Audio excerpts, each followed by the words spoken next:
नमस्कार। सबसे बड़ा सवाल देख रहे हैं आप, मैं हूं आपके साथ पूजा। लगता है वो दिन दूर नहीं जब ज्ञानवापी में भव्य शिव मंदिर का निर्माण होगा। बाबा तो मिल ही गए, बस इंतजार है तो उनके भव्य मंदिर निर्माण की। एक ऐसी खबर सामने आई है जिसे सुनकर हर हिंदू काफी ज्यादा उत्साहित है, क्योंकि ज्ञानवापी मामले में हिंदू पक्ष को बड़ी सफलता मिली है और मुस्लिम पक्ष को कोर्ट से बड़ा झटका लगा है। दरअसल ज्ञानवापी मस्जिद परिसर के अंदर श्रृंगार गौरी की नियमित पूजा की मांग के खिलाफ दाखिल मस्जिद कमेटी की याचिका को इलाहाबाद हाईकोर्ट ने खारिज कर दिया। कोर्ट ने मुस्लिम पक्ष की आपत्ति को खारिज करते हुए हिंदू पक्ष की याचिका को सुनने योग्य माना है। साफ शब्दों में कहे तो ज्ञानवापी पर नहीं लागू होगा वर्शिप एक्ट। तो आज इसी पे चर्चा करेंगे। बातचीत के लिए मेरे साथ स्टूडियो में मौजूद हैं कैपिटल टीवी के editor in chief doctor Manish Kumar. Doctor साहब, बहुत बहुत स्वागत है आपका। धन्यवाद। क्या अयोध्या के बाद अब काशी पे भी मुहर लगती नजर आ रही है? देखिए, मुझे तो साफ साफ दिख रहा है कि नंदी जी जिसका बहुत सदियों से इंतजार कर रहे थे, वो इंतजार की घड़ियां अब खत्म हो गई। अब सारे बंधन टूटेंगे, हटेंगे और वो जो वजू खाने में भोलेनाथ बैठे हुए थे वो अब बाहर आएंगे। फिर से उनकी प्राण प्रतिष्ठा और हिंदुस्तान के भोलेनाथ के तमाम और दुनिया भर के भोलेनाथ के जितने भी उपासक हैं उनको पूजा करने का अवसर मिलेगा। क्या हुआ है, कल जो कोर्ट से फैसला आया है वो रास्ता दिखा रहा है कि ज्ञानवापी हो, चाहे मथुरा हो, चाहे कुतुब मीनार हो, या फिर देश भर में इस तरह के हजारों मंदिर जिसको तोड़ के वहां पे मस्जिद बनाई गई, उन सब को वापस रिस्टोर किया जा सके। मुस्लिम पक्ष बार बार कांग्रेसियों के द्वारा बनाए गए उस कानून का हवाला दे रहे हैं जिसको कहते हैं प्लेसेस ऑफ वर्शिप एक्ट 1992।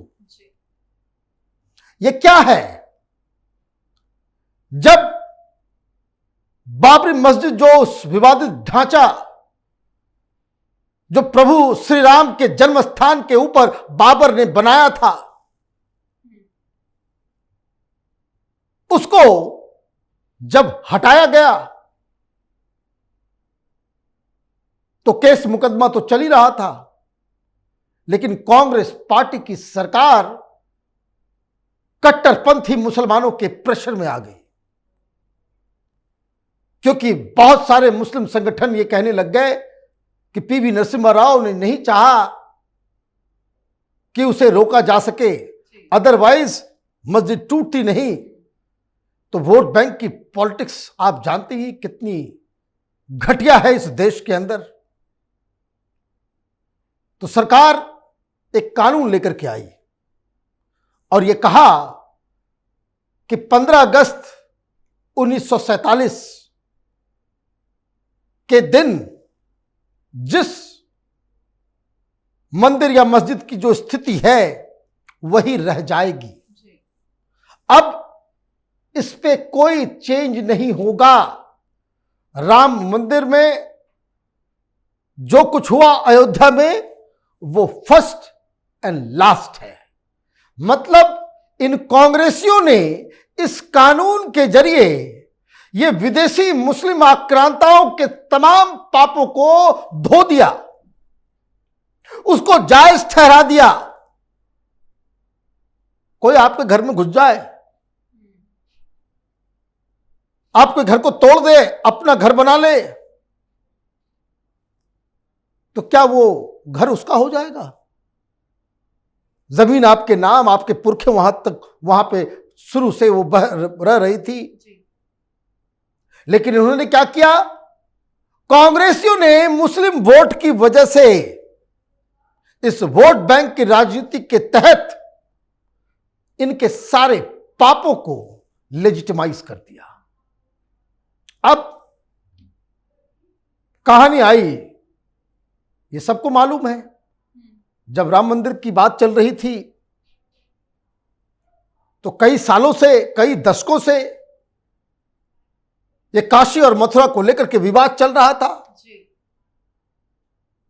आप जाइए मथुरा, जिस जगह पे भगवान श्री कृष्ण का जन्म है वहां पे औरंगजेब ने मस्जिद बना दी है।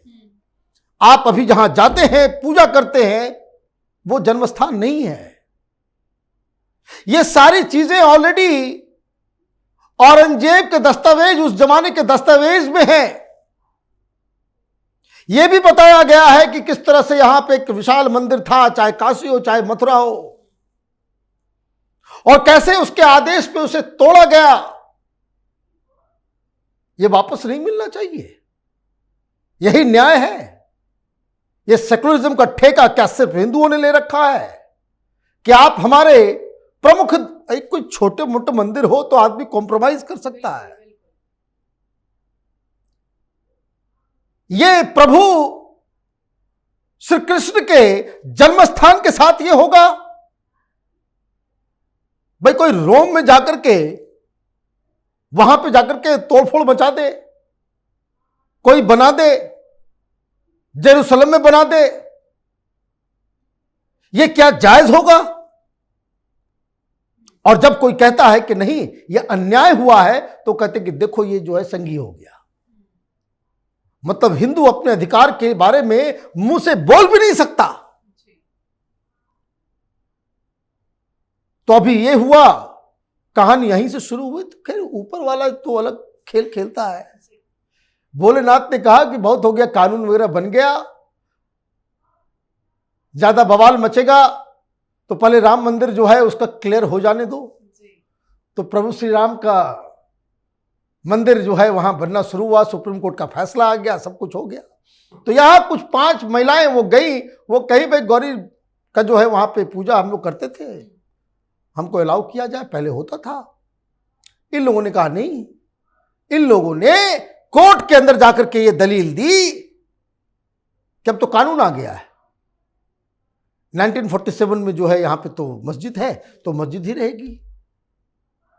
अभी बहुत सारी चीजें हो रही है, कार्बन डेटिंग, ये वो बहुत सारा केसेस चल रहा है।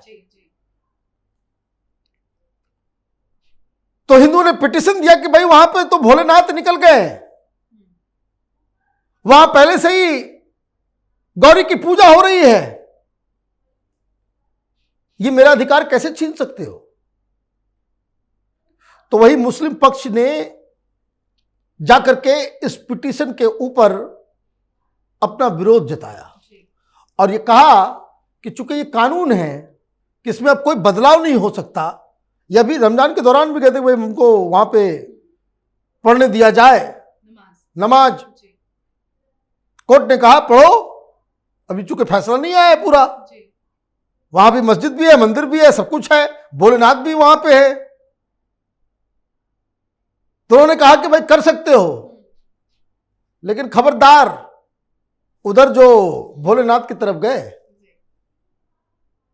भाई भोलेनाथ का के आसपास कोई नहीं फटकेगा, ये तो सुप्रीम कोर्ट का आदेश है।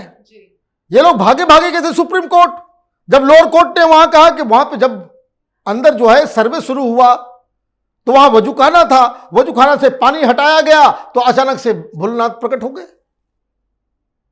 बवाल मच गया। और सबसे मजेदार बात मैं बताऊं, मुस्लिम पक्ष के एक वकील थे यादव जी, वो बताया जा रहा बड़े समाजवादी पार्टी के बड़े समर्थक थे।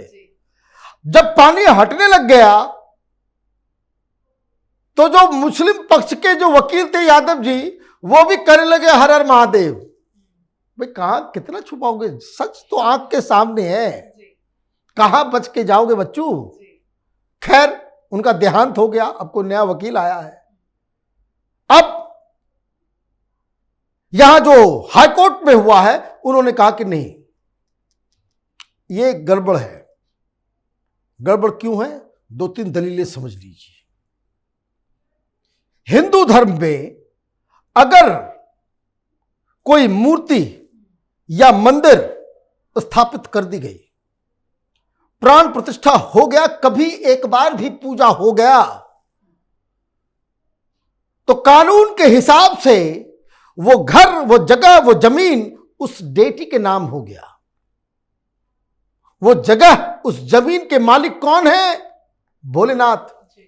जैसे ये तय हो गया कि अयोध्या के अंदर प्रभु श्री राम जन्मे और वहां पे एक पूजा पाठ हो रहा था, तो जो हाईकोर्ट ने जो फैसला दिया था कि एक हिस्सा हिंदुओं का, एक हिस्सा मुसलमानों का और एक हिस्सा किसका? रामलल्ला का। तो वो लीगल एंटिटी है वो। जब सुप्रीम कोर्ट में यह मसला गया, सुप्रीम कोर्ट ने कहा कि भाई हटाओ सब रामलल्ला का, है ना। जो 1/3 ये मुस्लिम पक्ष जो है चला गया था सुप्रीम कोर्ट, ये खुद गए थे कि 1/3 जो है हमें क्यों, हमें तो पूरा मिलना चाहिए। तो 1/3 के चक्कर में गए, सुप्रीम कोर्ट ने कहा वो भी नहीं मिलेगा, चलो हटो। अब ये लोग चले गए वहां, तो प्राण प्रतिष्ठा तो हो चुकी। अब ये जो कानून बना हुआ है प्लेसेस ऑफ वर्शिप एक्ट, वो क्या कह रहा है कि 47, अरे भाई जब पहले से ही पूजा पाठ वहां हो रहा है तो वो तो पहले से ही चला आ रहा और वो खत्म होगा नहीं। तो उन जगहों पे जहां जहां हिंदू पक्ष ये साबित कर देगा कि यहां 47 से पहले मंदिर था, तो वो अभी भी मंदिर होगा। मुसलमानों की पोजीशन क्या है? मस्जिद कोई परमानेंट जगह नहीं, it is not a place of worship, it is a place of prayer. Prayer तो आप कहीं भी कर लो। आप देखते नहीं, रेलवे स्टेशन पे चादर बिछाया, प्रेयर कर लिया, एयरपोर्ट गए प्रेयर कर लिया, बस स्टैंड गए प्रेयर कर लिया, किसी चौक चौराहे गार्डन हर जगह प्रेयर कर लिए। तो it is not a place of worship. कानून क्या है? Places of worship. तो वो वर्शिप तो नहीं हो रहा, वहां प्रेयर का स्थान है, प्रेयर तो कहीं भी कर सकते हो। और इस्लाम के मुताबिक किसी दूसरे के पूजा स्थल को तोड़ के आप अगर कोई मस्जिद बनाते हो, वो क्या है? नाजायज है। मतलब वो तो मस्जिद पहले न थी, न है, न आगे रहेगा। यही तो हाई कोर्ट ने कहा है। तो बनारस का प्लान बनाना शुरू कर दीजिए।